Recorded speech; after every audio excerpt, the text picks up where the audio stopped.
Hi, I'm Dr. Hobie Fuerstman with Preventive Medicine, here today to talk to you about allergies. Allergies is a pretty broad topic, so today I'll mostly be focusing on the things that most of us experience at some point during the year, which is an environmental trigger of some kind. Now, this could be something you eat, but most often it's actually something you breathe or are exposed to in the environment. In wet places like Vermont, for a good part of the year, that looks like something like mold. And in the other part of the year, when we get a little more sunshine and a little more warmth, that looks like pollen, of which there are more kinds than I can name in this video. The real problem here is not that these exist, because they've existed for a long time and our symptoms have not been as bad as they are. It's that our body's immune system is so reactive to these natural particles that they throw us way out of whack, and our exposure is so extreme compared to what it used to be.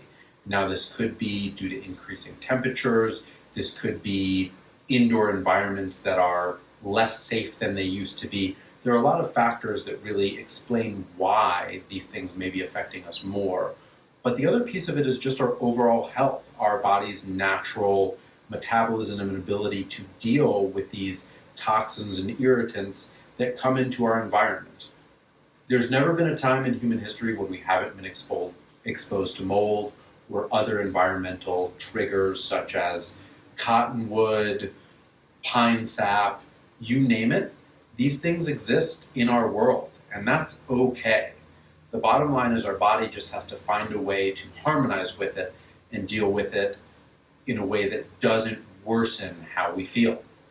So when I think about ways to deal with this, the easiest answer, of course, is going to be medication.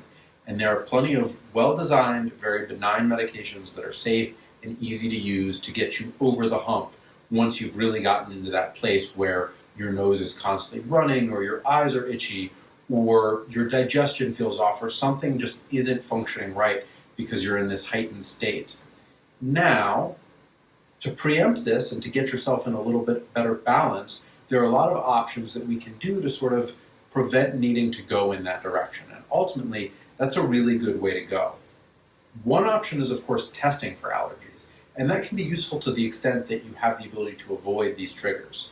When that's not an option, there are things that help our body's histamine system better regulate. Vitamins and minerals are key in this process. Zinc is a big one. Vitamin C is another. Echinacea is one of the herbs that helps our immune system balance here. We normally think of these things as helping prevent colds and viruses and other type of infections and illnesses, but they also help regulate our mast cells in our histamine immune system for functioning properly. Now, these are just a few of the things you can consider when we're looking at how we deal with this holistically. Truth be told, there are a lot of prevention methods that we can talk about in a lot more detail in the office when you come in to have a little more discussion. For now, think about getting your vitamin levels up and clearing out toxins from your environment, and I look forward to chatting with you more soon. Take care.